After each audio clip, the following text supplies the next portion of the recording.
there's ways to kind of quiet that bully without heaping shame and judgment on top of it. And so we don't need to feel bad that we have a negativity bias. It's the way we are created and designed. We don't need to feel bad that it pipes up and screams and yells because it thinks it's protecting us. We just need to learn how to be in the driver's seat and when to listen and when to quiet. Yes. And that feels empowering when you say that we should say, okay, thank you, brain, for trying to help me. It's okay. I'm okay. I like that concept.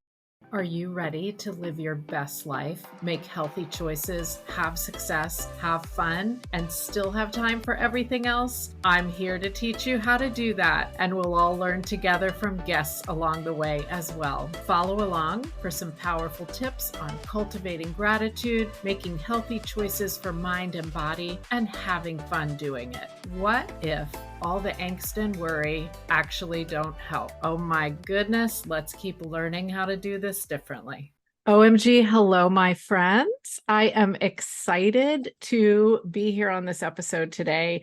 This is one of my favorite topics. And actually, if you're a listener to this podcast, you know I say that almost every time, but it's always true. So this is one of my favorite topics. And we're going to talk about self-talk today. So on this podcast, we have talked about how our thoughts create our emotions, which influence the vibration that we put out into the world. And we've talked about the upper limit problem and how sometimes, as Jen List said, we have a joy breaker box. We have like a maximum of joy that we allow ourselves to feel, and we can learn how to grow that. And so to do that with us today, Faith Hoskins is joining me, and she is the founder of Further Up Coaching. She's a change and neuroplasticity coach, and she helps women rewire their brain so they can navigate change faster, easier, and with less pain. And she likes to say your brain doesn't have to be the problem, it can be the solution. And how awesome is that? So welcome, Faith. Hey, thank you. Thanks, Cheryl, for having me come and be on your podcast today. I'm very excited to talk about this and happy to meet you for sure. So let's just dive right in, because I always like to sort of ask your story to begin with. So how did self-talk and neuroplasticity become important to you? What's your story with that? Yeah, I think my story is pretty common. As a young girl, I was very, very self-driven, very motivated, made great grades. I was going somewhere. I had big dreams in my life and very, very, I don't know, just a really driven person. Usually was very confident and I would accomplish anything that I put my hands to. I excelled. And then I got married, and shortly after getting married, I got pregnant with my first daughter, and I really thought through it and chose to be a stay-home mother. And I liked that. I mean, I liked all my reasons. That was a choice I made for myself. But what I didn't expect was really the turmoil I would face in my own mind in that life. I was, this very highly driven, motivated, just full-on woman. And here I am at home doing pretty mundane things. And I just kind of kept saying to myself, I don't know what I'm doing. I'm doing nothing of importance, or like I have so much value to offer the world, but I don't really have any way to do that. And eventually that kind of narrative in my head would start coming out by just saying, well, I'm just a mom. And people would say, oh, don't say that. You're not just a mom. And so then I felt shame for thinking that. So I just kept it inside. I didn't actually change the belief. I just now had it inside where I was like, I'm just a mom. I don't have anything to offer the world and all of these things. And eventually it would come to like after a couple years, and I had my second child. And then I was like, I'm way behind. I could never enter the workplace again. And I was a trailing spouse, which means, that term just means someone puts down their own career so the other spouse could follow theirs. And my husband was a humanitarian worker. So we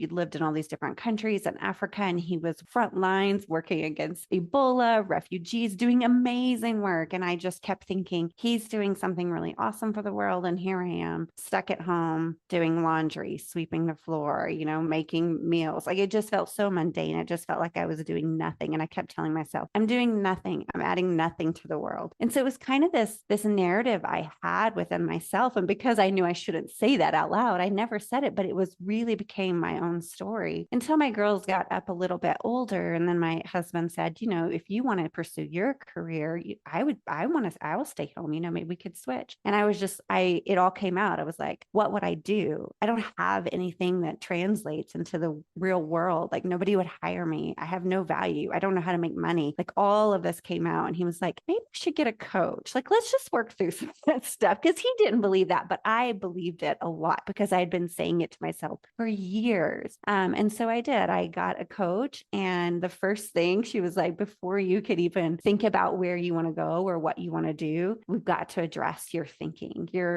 that self-talk that you have, because you can't go anywhere as long as you're having those limiting beliefs. And so we worked through that. And that was the first time I really ever did work with the limiting beliefs or my own talk. I just wasn't even aware. It was just all internal. Right. And so, yeah, after we kind of worked through those and challenged it, and I began rewriting my own story and my own narrative that I had to work a lot with body image because I felt insecure from, my body changing as a mother, all the things that I didn't even know were there. It was just like it all came to the surface. But after I began to really work through that negative self-talk, my life changed. I changed as a person. All of a sudden, I was willing to try new things and risk new things. And I created a successful business. And when people saw me 5 years later, they're like, whoa, totally different person. I reconnected with that really driven young girl who was like, I can do whatever I put my mind to. But it took me working through that self-talk before I could ever get to the place where I could offer the value that I really did have and I just didn't see. So ever since then, I've always kind of had a little bit of a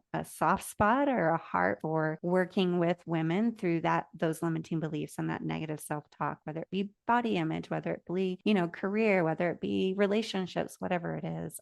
That's always been really near and dear to my heart. What a great story. And I have 2 kids as well. They're in their 20s, so they are all grown up. And I did not stay at home. I worked. So I love that you said you have a heart for working with women, because no matter which side of that we're on, Exactly. whether we're working or staying home, there's often some stuff we're telling ourselves, right? Yeah, exactly. For the woman who's working, she's like, I'm a horrible mom. Like I'm letting my kids down. Those are some common things that I've heard, so it doesn't matter what path you choose. It's how we talk to ourselves in the midst of it. Right. Yes, exactly. Exactly. And my favorite stories are always that we go through some path in life and we sort of are forced to solve a problem or learn something new. And it creates, for you, it created a whole business. For me, it's created this podcast. Just the challenges we go through lead us into these really fascinating paths. So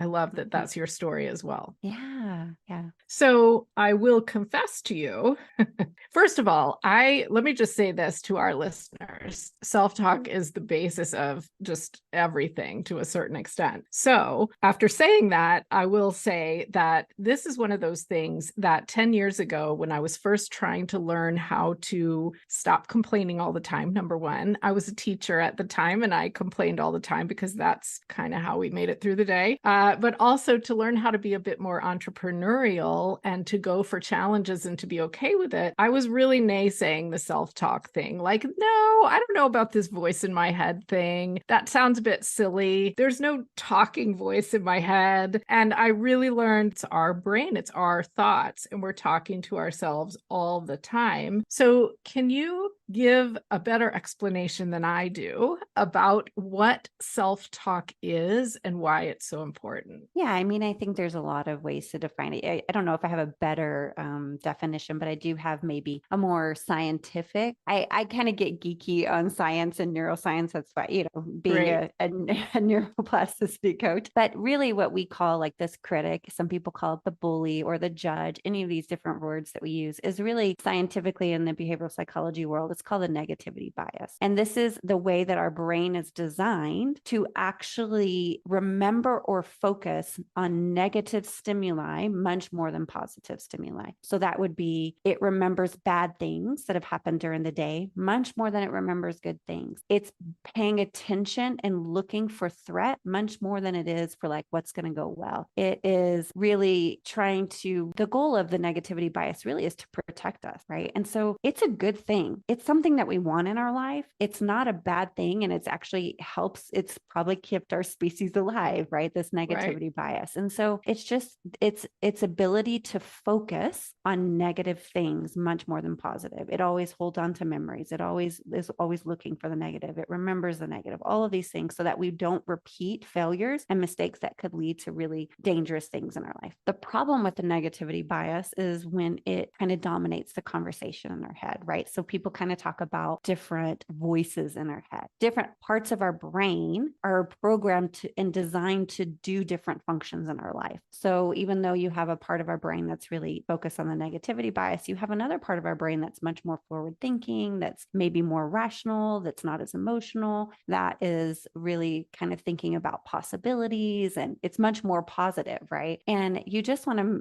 make sure that the negativity bias isn't so loud, that critic or that bully, the judge, however you want to call it, is not so loud that it dominates the conversation. So those other parts of the brain that also have really powerful input in our life are kind of drowned out. You want to have a more balanced view and a balanced perspective and really utilize all parts of your brain so that you move forward. I mean, letting the negativity bias protect you when necessary, but letting the other parts of your brain lead you forward when necessary as well. And this makes me think of the RAS, the reticular activating system, where I learned at one point that I agree we have this negativity bias, of course, but isn't it the case also that we sort of define our world in a certain way and then we look outwardly to find evidence of that? Am I saying that right? Yeah. So kind of the story or narrative, whatever your brain doesn't like new thought. It likes to really say, whatever I believe, I want to find evidence for that. It doesn't like to come up with a new idea because that's a little bit threatening to our brains or to ourselves. It likes to really know and feel like it understands, and it fills in the gaps. It doesn't like ambiguity. So when it feels like it's created a lot of evidence for something, to challenge that actually throws it. It doesn't like it. So it wants to find and see evidence. And so your narrative will kind of determine how you view the world, how it perceives the world, because it's going to interpret its surrounding and its circumstances based on past experiences and the way that it's interpreted it before. So yes, it's kind of like having rose-colored glasses on, right? We have this filter. It doesn't matter what comes in, our brain is going to interpret it in a predetermined way, in a sense. Right. Yeah. And so I guess if we're letting that negativity bias be so much in control, then we're interpreting more negatively as well. Exactly. So it feels very true. And your brain can get lots of evidence to be like, no, but this is true. I'm not making this up. Well, just switch to a different part of your brain and it has equally different, more positive evidence that it could find if you engaged it. Yeah. Yeah. I like that. And this is where neuroplasticity comes in. Is that right? Because that's the idea that we can actually change how we think. Am I saying that? Exactly. Okay. Yeah, exactly. Yeah. It's just our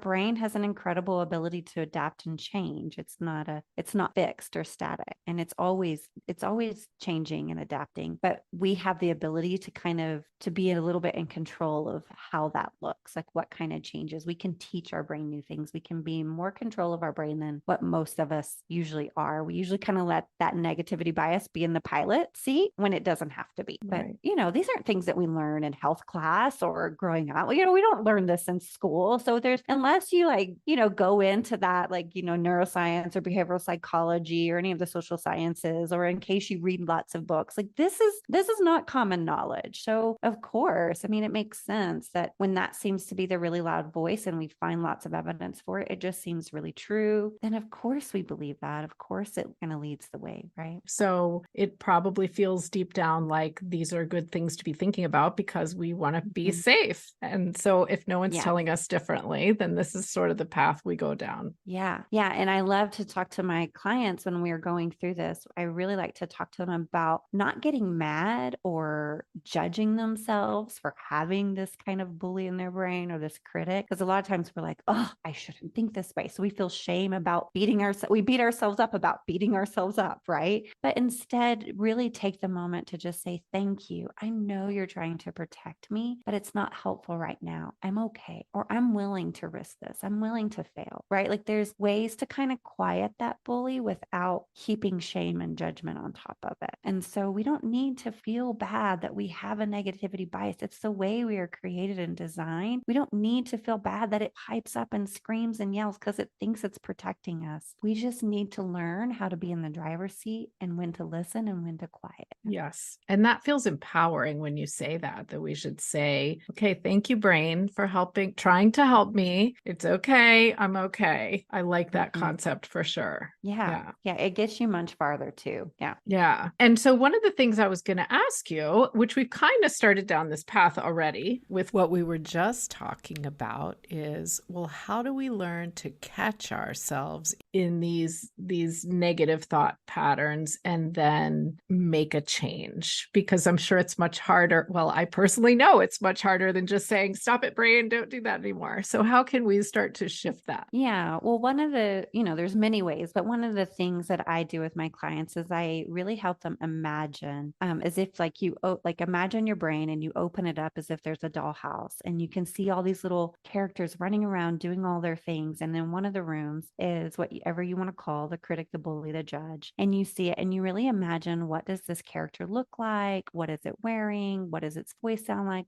How does it move its body? And what is it saying over and over to you? It could be something like, you're really stupid, you're an idiot. It could be like, you're not enough, or you're fat, or all the things that this horrible, really, really horrible things that we say to ourselves. Listen to what its normal repetitive patterns of speech are, right? And just be able to say, oh, that's the bully. Like I call mine Betty the bully. And sorry for any Bettys out there. I know not all Bettys are bullies, but I like the alliteration, but mine's Betty the bully. And and I love her. I really do, because I know that she really does want my best, but sometimes it's misguided, right? And so she will tell me how I'm doing it all wrong, or I'm not enough, or I'm failing at this. Look at that. How could you look like that? Everyone's going to think that, all the things that we think about body image, or she says really nasty things sometimes, right? Yes, mine does too. Right. I mean, that get pretty nasty. And I just say, oh, Betty, I know that you love me. I know you're trying to protect me, but that's not necessary. And I just label it as Betty being Betty, right? I say, oh, there she goes again, telling me the same story, the same thing, that I can't do it, or whatever, all the things she says. But when I say, it feels like, even as we're talking, right, I can say, oh, Betty thinks that, I'm not enough today, or that I'm going to fail. That feels very different than, I'm not enough today, I'm going to fail, right? Absolutely. By identifying it's this critic or this bully or whatever, however you want to say it, the negativity bias, by identifying it as the character saying that, it kind of disempowers those words, and it allows you to kind of sit there and think to yourself, well, do I want to believe her or not? For me, do I want to believe Betty? She doesn't look very credible and she says some mean things, right? And so it removes the truthfulness of that statement. But when I say to myself, like, oh, I'm looking horrible today, I'm having a fat day, or whatever I say, right? It feels very different. And there's no way to argue with myself because I'm already believing it. But when I say, oh, that's Betty saying that, then all of a sudden I'm like, and I can choose not to believe her, and then just let her words melt and release them and continue on. So really labeling it as this character that you visualized in your brain, and you see her, you can even thank her, like I said before, or you can just be like, oh, Betty's being Betty for me, okay, yeah. I'm too bad she thinks that about me. I don't think that about me, right? Like there's this disassociation that can happen. And it's a beautiful tool that works wonders when we're really working through creating and cultivating a lot more self-compassion and self-love. I love that. And I've never thought of this idea of the different voices kind of as a dollhouse type of thing. Yeah. And that's fantastic. fantastic. I love visuals like that. So I know people are going to like that. But I also think maybe what you're saying is we always think we have to believe all the thoughts in our head, right? But if we maybe call it something else like this, then we can start to understand that we don't actually have to believe everything our head says to us. Exactly. It's that ability to disassociate yourself and kind of become the observer and watcher. So then you have a lot more power and choice. Whereas a lot of times we just believe every sentence that comes through our head, it's just got to be true. We never challenge it. We never really decide like, oh, it came through my head, but do I believe that? It's almost as if it came through my head, I must believe it. Absolutely not. We actually can practice the skill set of observing the thoughts in our head and then making a conscious and intentional choice. Do I want to believe this or no? Right. Right. So we have so much more power than we think we do. I mean, that it feels like a great thing already. And I guess then the key, as you mentioned before, is not to beat ourselves up. It's okay that we have a Betty. And actually, at one point, I was calling mine Susan because I once heard a training where I don't know where the name Susan came from. Again, apologies to all Susans, but I once heard a training where the trainer was saying, just say, get in the back seat, Susan. You are not in charge. Get in the back seat. So Exactly. similar idea. Yeah. Yeah. And it's something to practice, right? When we've been allowing the negativity bias to kind of rule the show for a long time, this becomes a habitual thought pattern, a really strong neural pathway. Over the past few years, as a network marketer, I wanted an authentic way that I could focus on the power of mindset and being myself and create a business. And I found the Social Selling Academy with Kristen Boss. I have learned so much about social selling and direct selling. And if you think that would be great for you too, go to www.bit.ly/SSAOMG and grab your $100 off link there. So even to kind of create a new neural pathway, and a neural pathway just means kind of like imagine it's the default way that your brain's going to immediately think because it's the easiest way. It's kind of repeat on a loop. And so that's exactly how your brain's going to interpret something really quickly. In order to create a new way for your brain to interpret a given situation, you have to practice a new thought. The way I like to think about it in like kind of another visual to help my clients is imagine you walk up to a field and then right in the middle of the field, there's like this footpath and the grass is, it's dirt there and all around the grass is growing and the flowers. And I say, well, if you want to get across to the other side of the field, where are you going to go? Well, you're naturally going to go onto the footpath because it's already been carved out. It's already there. Right. And that's how our brain does too. Like if we're going to go across this way, we need to go where it's already been carved out. To create a new pathway, you actually have to kind of start stomping down some of the grass and the flowers, and you have to keep going over and over. And eventually the grass is going to stop growing. The flowers are going to stop growing. It's going to start getting divoted. And then on the other path, that was the old path, the grass is going to start growing and the flowers will start taking over. And so it's like, that's what it means. But you have to go the footpath. You have to create a new footpath by tromping it down in practicing a new thought to create a new neural pathway and allow the other one to eventually grow up. But that takes time. 21 days if you're super consistent. I love 30-day challenges just for that, because within 30 days, you can create a new neural pathway if you practice it every day. Wow. And that's pretty empowering to think in 30 days you could really change how it's you not think. actually that hard. We think it's going to be like, oh, to create a new neural pathway, but it's really just 30 days, once or twice a day, practice this new thought. Just walk that little path, just stomp down the grass, stomp down the flowers, and it really doesn't require much, but it has massive payoffs in your life to completely change the way that your brain perceives you and the world and everything around it. So, yeah. And so when you say practice a new thought, let's go into that a little bit more. It's not so easy to just say, oh, let me flip to the new thought. So are you talking about affirmations? Is that kind of one of the tools? Or how does that work when you're saying, I want to switch to this new thought? Yeah. So there's a lot of different ways. Like you could do an affirmation where you read it. You could, have a thought that you've created and that you want to start practicing or want to believe. And you just, put it on a sticky note on your mirror or on your computer or there's different ways. So there's visual cues, audio cues. It could be something that you practice during a meditation, like a mantra, right? That you kind of say over and over and over again. It could just be something that, for the longest time, I was like, when I really began to work on some of my own self-limiting beliefs or my own negative self-talk, I would just got into the habit habit of when it would come up, whatever that thought was, it had different variations, right? But I would just put my hand on my heart and say, yeah, I'm becoming a person who doesn't speak to myself that way anymore. And I just kept saying Ooh. that over and over and over and over. So really it was just like saying, I'm not listening to that. I didn't even create a new thought to believe. It was just like, I'm learning and becoming I'm becoming a person who doesn't speak to myself that way anymore. And then it took me a while. And then after pressing that, then it would immediately, when a thought started, I was like, nope, that's not me anymore. It kind of became to where no, my brain wouldn't even allow me going there. And then I began to start saying, well, what do I believe about me?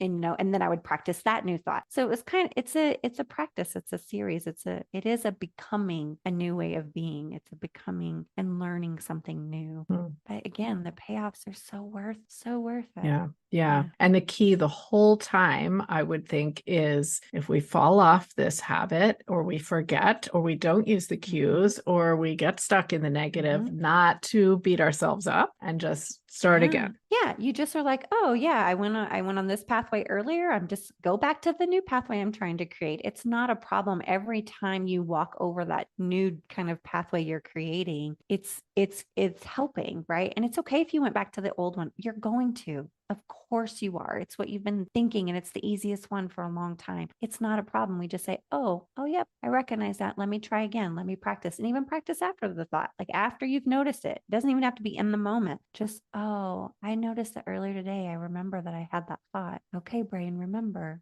For me, I'm becoming a person who doesn't talk to myself that way anymore. Even it's 2 hours later, it doesn't matter. You just keep walking that new path. Right. I think a lot of people are going to find that very useful, because if this is early on in someone's journey to figure out what is going on in their head that is just they're berating themselves all day long. I love that statement. I'm becoming a person who doesn't speak to myself that way anymore. I mean, what a powerful way to start. I love it.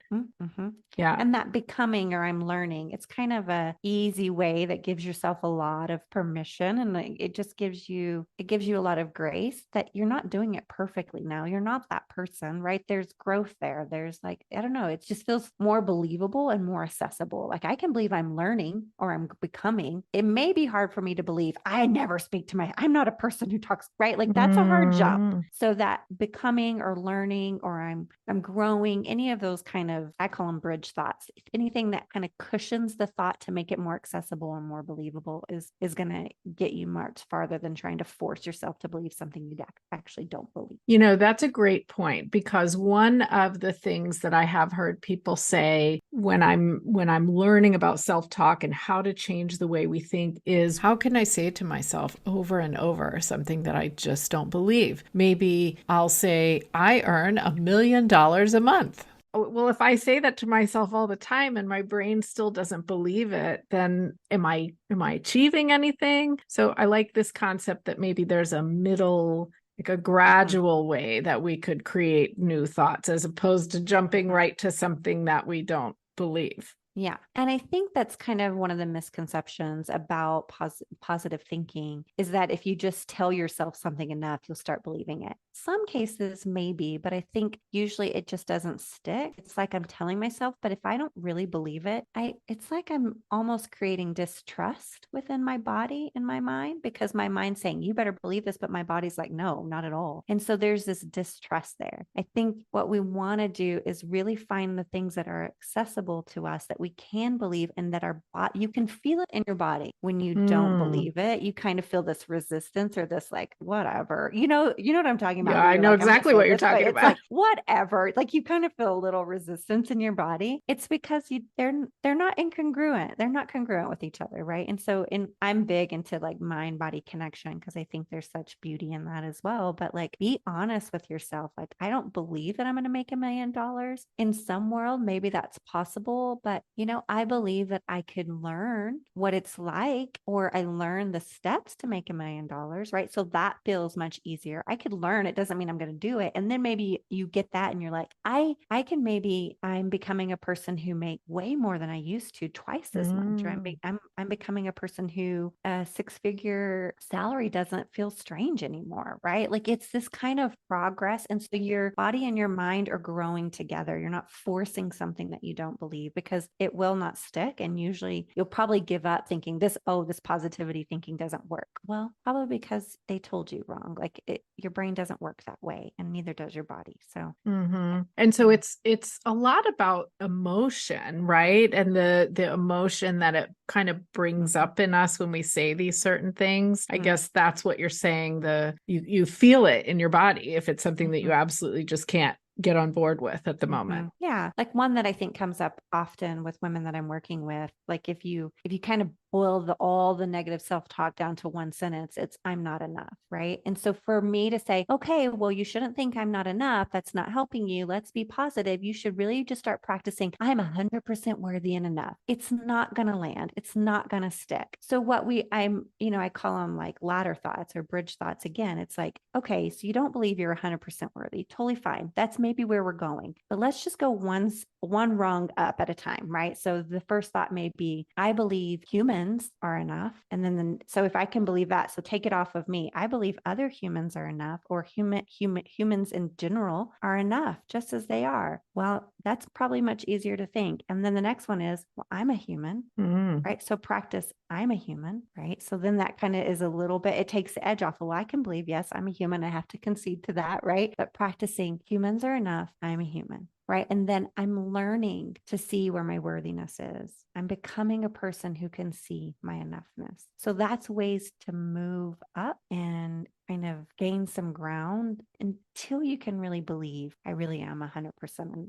Because that's a hard jump for any of us. Yes. Yes. Well, just to turn, I suppose, any thought around and say the opposite. And I'm sure this is true of some men. So I'm about to spit a stereotype out there, but I think it's true for a lot of women that when we think about body image type of things, we're often telling ourselves that I'm too heavy or what, a million things we're telling ourselves. And so to flip it and say, oh my gosh, I'm so attractive. Well, that would be quite hard to believe if you've been stuck in the opposite of it. Yeah, exactly. So it really helps to find thoughts that you can say, that's a challenge to believe, but I can go there. Like I could see how that's true a little bit. And that's where you're like, okay, that's the thought to practice. Don't go to the ones that feel so untrue and you almost kind of want to vomit if you say it out loud, right? Like, not helpful. So I just feel like there is a really gracious, a really supportive way of creating new ways of thinking within yourself and having new dialogues within yourself that doesn't feel so jarring or so hard or so unbelievable, that usually people give up because it does feel impossible to change those ways of thinking. Right. And I'm glad we're talking about this because I do hear the term toxic positivity thrown around. I get it that it's not useful and potentially damaging just to say to people, hey, just quit thinking that way and think this way because life's wonderful all the time. So I like how you're explaining to kind of gradually move through that.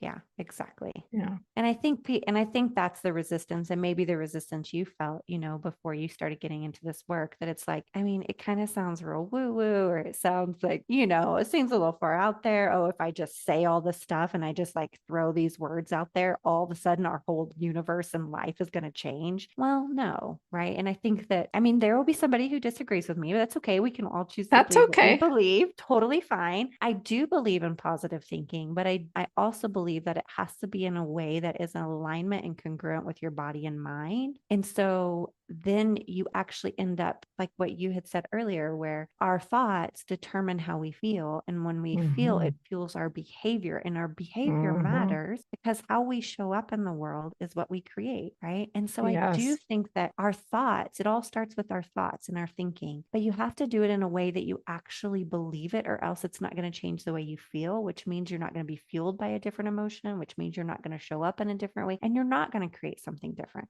So you have to do it in a way that actually is in congruence with your body, with your emotions, with the way that you show up, or else it's just words and you're lying to yourself. And what I would call is creating distrust with your body. Yeah, really, really well explained. I think that's going to help a lot of people, because I know that people who are listening to this podcast probably are automatically people who are curious about mindset. So we're already kind of a curious audience, but now I think you're helping us have a very practical way to kind of dip a toe in if maybe this is somebody who understands that there's a bunch of negative stuff in there but doesn't know what to do about it. So I like that. Yeah. Yeah. And even if you're not wanting to just like do all this like affirmations into the world, that's okay. It doesn't, to say that you really work on your negative self-talk doesn't mean you have to be this like super optimistic, super positive person in the world. Like, we call like realistic optimist or whatever. You don't have to go that far. You can if you want to, but you can take it as far as you want. If you're just like, I just don't want to beat myself up so much. I just don't want to have to hear that negative self-talk so much in my own brain, then just work on that alone, right? I mean, I did one of my recent kind of emails that I sent out, was the title of it was, I woke up body shaming myself. And, I've been doing this work for a long time, but I was telling the story about how I woke up like, every morning. And as I'm trying to kind of wake up, my mind immediately goes to all the to-dos of the day. I think that's quite normal, right? Yes. But somehow along the way, it just jump. And within like nanoseconds, I all of a sudden was like kind of thinking about how I haven't exercised in a while and I'm getting fatter. And all of a sudden I just started looking at my stomach and I was like, oh, touching. And it was just like, oh, it just happened so fast. And then my husband rolled over and he kind of gave me a hug. And I noticed, I'm just kind of watching myself almost. I noticed how I like sucked in my stomach, right? And he goes, what you doing over here? And I said, well, I have a moment to lie, or I could, like just be like, nothing.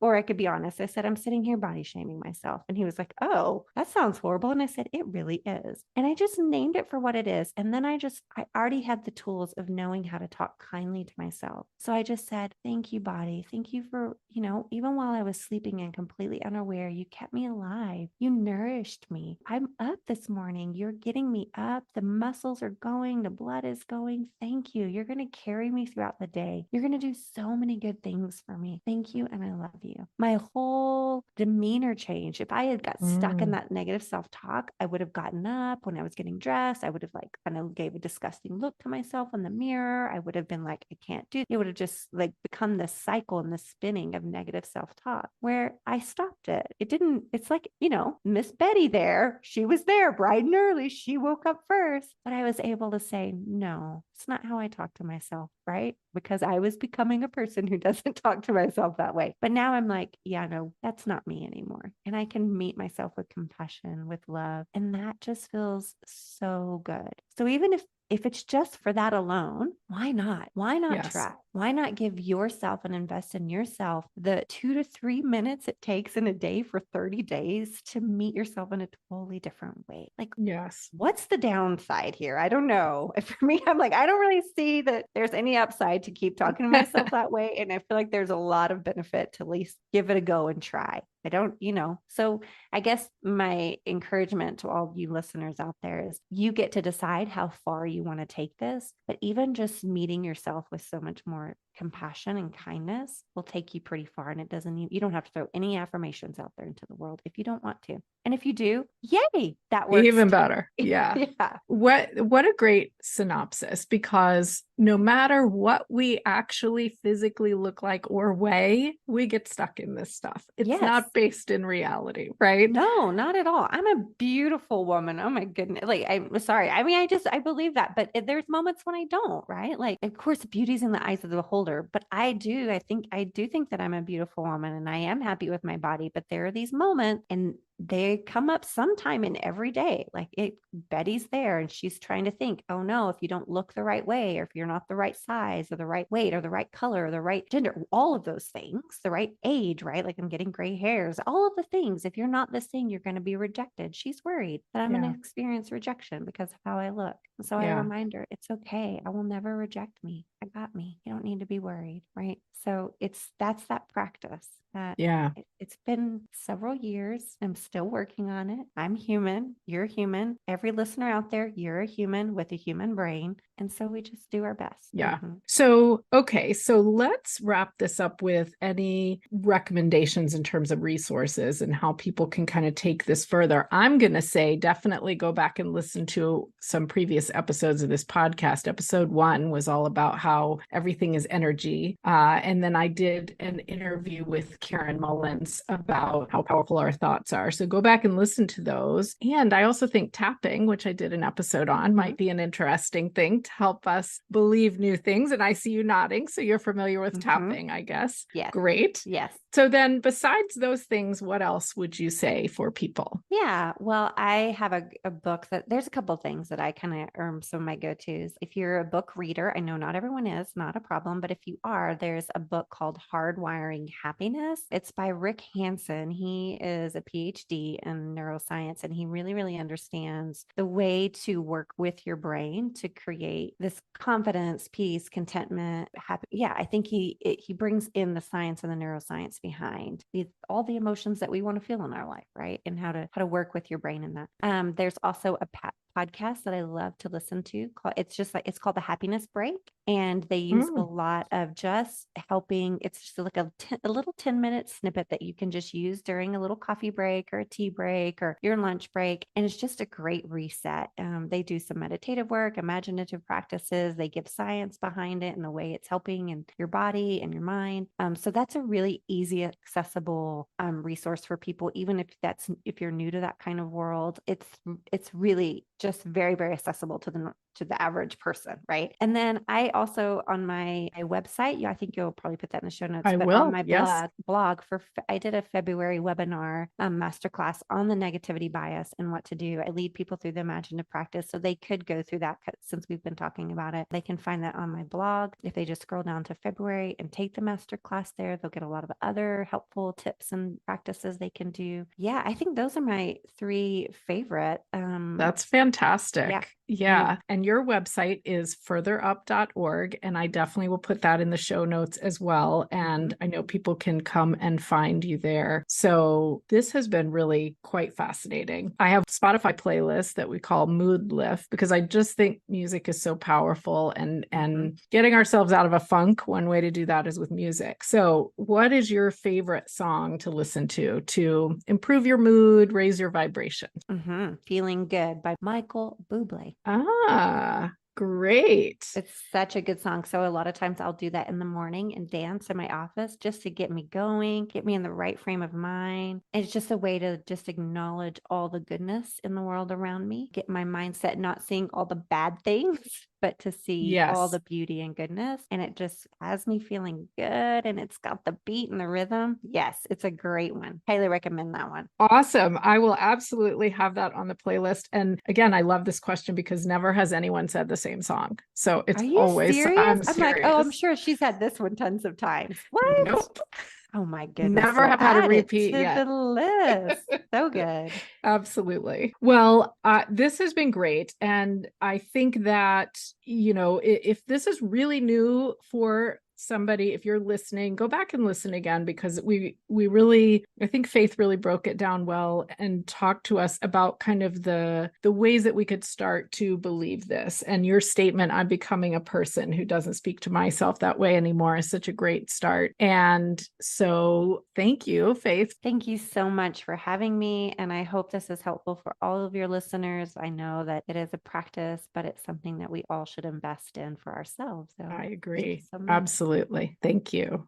I sure hope you enjoyed today's episode. OMG, I would be so honored if you would take a moment, leave a rating, and leave a review. Let's get this message out further into the world. Make sure you've subscribed as well, and why not grab a screenshot and share it on your social media. Now it's time to head down to the show notes and see the resources I mentioned. Go find what you love.